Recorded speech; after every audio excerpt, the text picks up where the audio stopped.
A former senior opposition official has said Cambodia stands to gain significantly if the government releases veteran opposition leader Kem Sokha and other jailed political and civil society figures.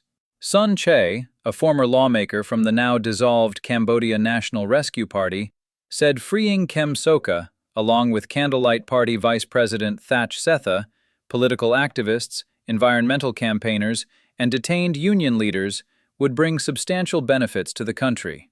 Writing on social media on Thursday, Sun Che, who now serves as vice president of the Khmer Will Party, said one key advantage would be easing international pressure and improving Cambodia's image on the global stage. He argued that such a move could also promote national reconciliation. According to Sun Che, releasing detainees could serve as a message of unity, helping to reduce domestic political tensions and rebuild trust among voters. He added that reducing international pressure could provide Phnom Penh with valuable leverage in negotiations with Western countries, including the United States and members of the European Union. Improved diplomatic ties, he said, could translate into economic benefits. Sun Che also suggested that demonstrating progress on human rights and democracy would strengthen the legitimacy of the government led by Hun Manet in the eyes of the international community. Separately, regional geopolitical analyst Seng Van Ly wrote on February 18 that Cambodia's political landscape remains uncertain at the start of 2026, particularly in light of the case against Kem Sokha.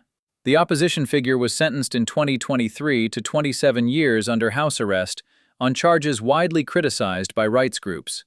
Seng Van Ly said keeping Kem Sokha under such restrictions continues to damage the government's international standing and creates what he described as a legitimacy gap. He warned that this could affect trade preferences and relations with Western countries, which are key export markets for Cambodia. He argued that releasing Kem Sokha could help restore diplomatic and economic ties with the United States and the European Union. That, he said, would be a positive signal for efforts to fully reinstate Cambodia's preferential trade access under the Everything But Arms scheme and to avoid the risk of higher United States tariffs.